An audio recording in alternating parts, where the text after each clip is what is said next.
happiest day of my life. My heart raced with excitement, my hands trembling as I held my bouquet. I couldn't believe I was marrying the man of my dreams, the one who made me feel seen and loved in a way that no one ever had. Today, I was stepping into a new chapter, a fresh start. But standing at the altar, with the eyes of everyone I had ever known upon me, I couldn't shake the feeling that something was wrong. The whispers behind me, the subtle glances from my parents, and the judgment in their eyes, they were all too clear. "Look at her," my sister muttered under her breath, loud enough for me to hear. "She's marrying that pathetic, poor man." I froze. My heart sank into my stomach. I had hoped that today would be different, that they would put aside their opinions and support me. But their words cut deeper than I expected. I tried to look away, to focus on my fiancé, but the weight of their disapproval hung heavy in the air. "Isn't it just sad?" my mother added, her voice dripping with disdain. I thought she'd have better taste than this. And then they laughed. A cold, mocking laugh that echoed in the quiet church, making me feel like the smallest person in the room. My cheeks burned with humiliation, but I didn't let it show. I held my head high, gripping my bouquet tighter. I had made the decision to marry him months ago. Despite my family's judgment, I knew deep down that he was the one for me. But now, hearing the cruel words they were throwing at me, it was as if the weight of their disapproval threatened to crush me. Just as I was about to turn to my fiancé, to find solace in the man I had chosen, something unexpected happened. The door to the church swung open, and in walked a figure that I didn't immediately recognize, but he carried himself with such confidence, such power, that everyone in the room turned to look. It wasn't until he approached the altar that I realized who he was. My heart skipped a beat as the man I had married stood beside me, not the poor man my family thought him to be, but a billionaire. The very same billionaire who had quietly worked behind the scenes to create the company that had made him one of the most influential people in the world. His presence commanded the room in an instant. The whispers and laughter that had filled the air came to an abrupt halt. I could feel the weight of their shock, their surprise. No one had expected this.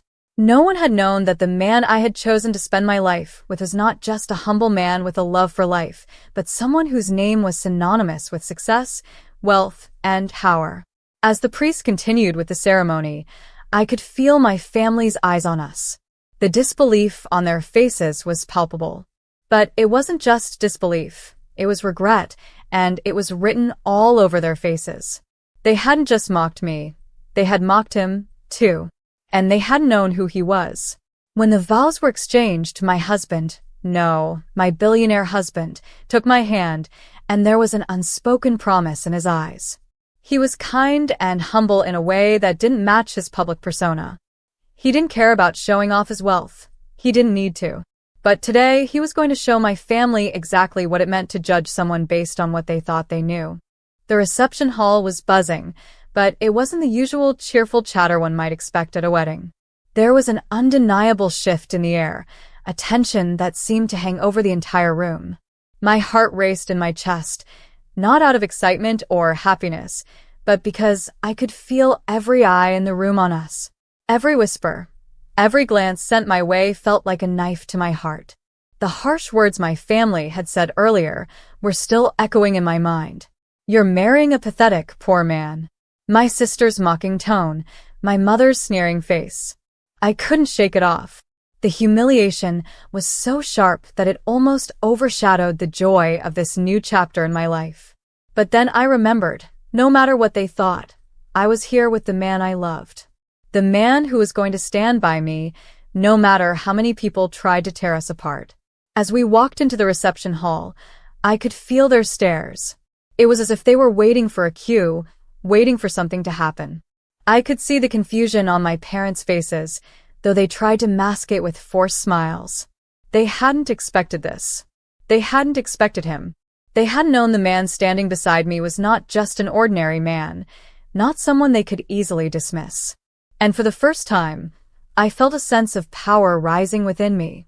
It was a quiet strength, the kind that came from standing beside someone who truly saw you, who loved you for everything you were, flaws and all. We took our seats at the head table.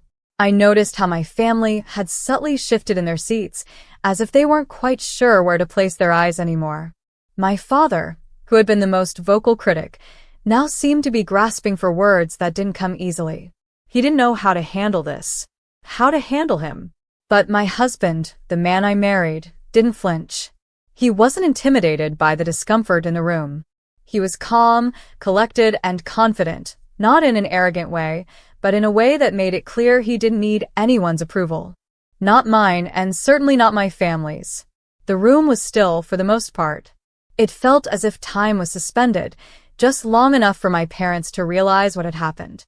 And then, as if a veil had been lifted, my father stood up. The quiet murmur of the crowd died down instantly. It wasn't an announcement or a toast, at least not at first. No, it was a gesture, one that spoke volumes without saying a word. "I'd like to offer my congratulations to the bride and groom," my father said, his voice a little shaky, but not entirely devoid of sincerity. He cleared his throat, glancing around the room before his eyes settled on me. I've always been a man of pride. I believed in certain values. But I'll be the first to admit that I may have been wrong about this. His voice faltered slightly, but he steadied himself. About her choices. And about him. My breath caught. For a brief moment, I could hardly believe what I was hearing. My father, the man who had looked down on my decisions, who had made it clear that he thought I was making a mistake, he was admitting that he had misjudged us. There was a subtle shift in the room, too. People were staring at him in surprise, perhaps even expecting him to take back his words. But he didn't. He didn't apologize outright, but the look on his face, the way he shifted uncomfortably, his eyes meeting my husband's, said everything. "I may not have understood everything at first," my father continued, his tone growing steadier, "but it's clear that you two share something real. And for that, I can respect it." He turned to my husband and gave him a nod, a gesture of respect. It wasn't much, but it was enough. The change in his demeanor was subtle, but undeniable. For the first time in years, I saw my father acknowledge me as an adult, as someone who could make her own decisions. I felt a wave of relief wash over me, though I knew this wasn't the resolution I had been hoping for. It wasn't a full apology. It wasn't the grand gesture I had dreamed of. But it was something. It was a step. And for now, that was enough. But as my father took his seat, I caught a glimpse of my mother. Her face was a mixture of confusion and reluctant acceptance. She had been quieter than usual throughout the evening, but now I saw the wheels turning in her mind. She was calculating. She was wondering if she, too, had misjudged everything. If her feelings of superiority over my choices had been misplaced. She had always prided herself on being the one who knew what was best for everyone. But now, her daughter was married to a man she had dismissed as beneath her, and that man had just quietly changed the game. For a moment, I felt a flicker of pity for her. My mother had lived in her bubble of control for so long, never once questioning the standards she had set for herself and her family. But now, in this moment of truth, she had been confronted with the reality of her own biases. She was faced with the person I had chosen, and no amount of wealth or status could change the fact that she had been wrong. They had all been wrong. The evening continued with the usual wedding festivities, but everything felt different. The usual banter, the music, the laughter, it all seemed distant now. My family had been exposed, their judgment laid bare in front of everyone.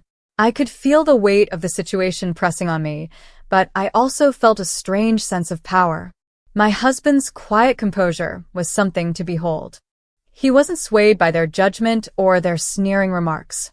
He had done nothing to prove himself, nothing to beg for their approval, and yet there he was, calm, poised, and respected by everyone in the room. As we danced our first dance, I felt him hold me close, the beat of the music almost matching the rhythm of my heart.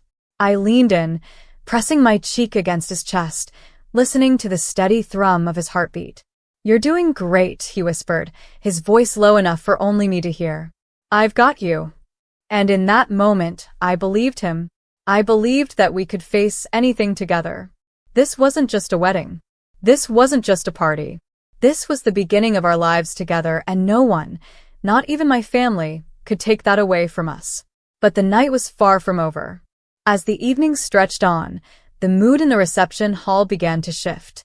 The laughter from earlier had died down, replaced by an uncomfortable silence that seemed to wrap itself around every conversation.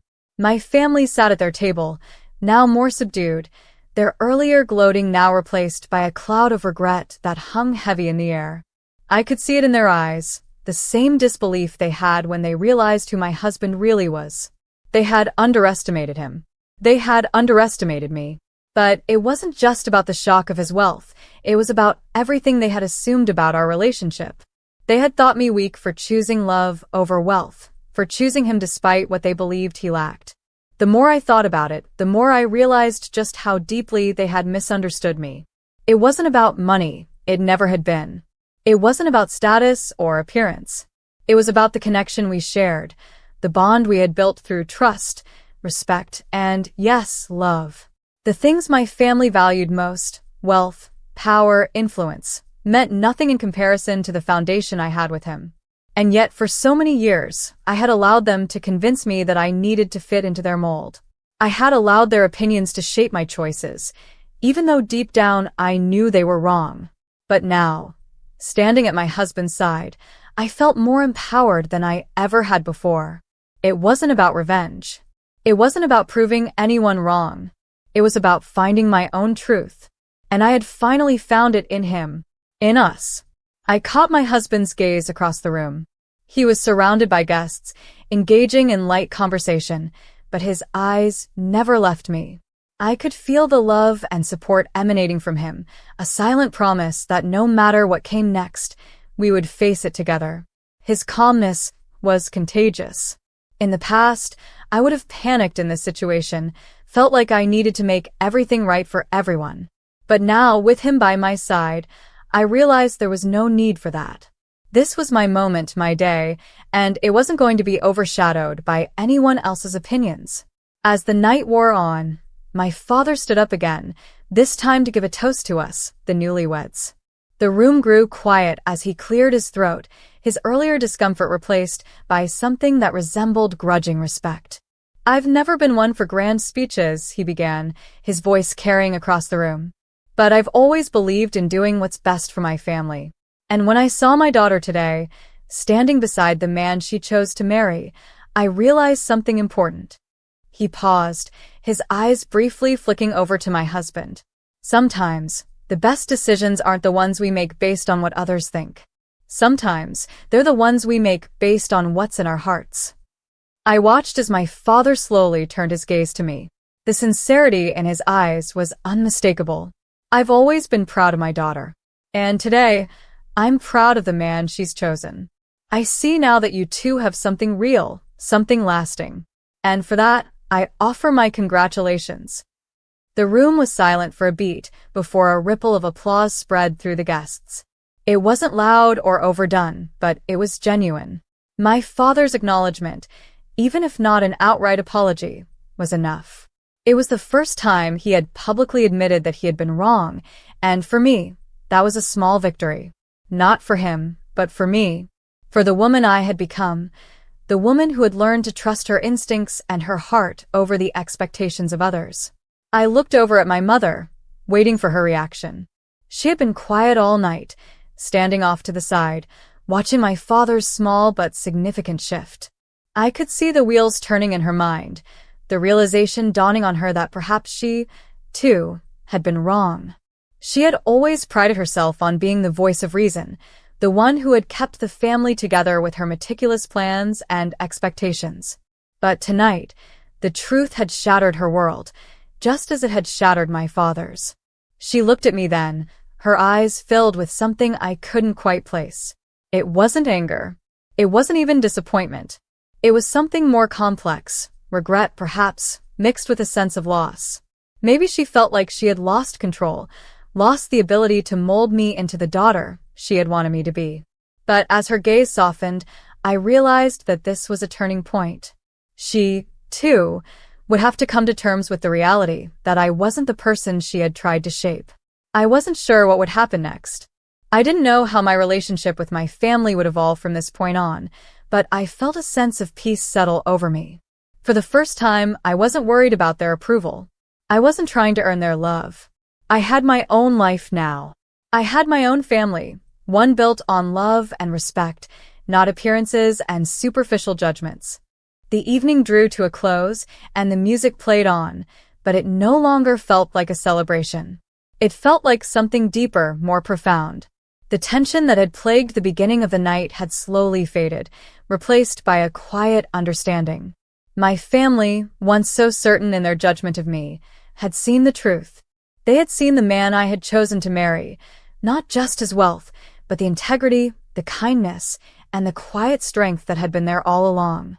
As we left the reception, my husband and I walked hand in hand, the cool night air brushing against our skin. I could hear the whispers of the guests behind us, their curiosity about who we were, what we had, lingering in the air. But it didn't bother me anymore. None of it mattered. I had everything I needed right here, with him. We arrived at our new home, a place that had once seemed like a distant dream. Now it was a reality. It was ours, a place where we could build the future we wanted. A place where no one could define us but ourselves. The following days were a whirlwind. News outlets picked up on the story of the mysterious billionaire who had married a woman they considered ordinary. But to us, it wasn't about the attention. It wasn't about the story they wanted to tell. It was about the life we were creating, one filled with love, laughter, and the freedom to live authentically. And my family? They came around. Slowly. It wasn't easy for them to swallow the truth, to admit their mistakes, but they did. My father reached out to me privately, his voice filled with sincerity as he apologized for his earlier words. It wasn't a grand apology, but it was enough. It was a start. For my mother, it would take longer. She had built a life around the idea that she could control everything, that she could shape her family's destiny according to her rules. But I had learned something important from all of this. I didn't need her approval.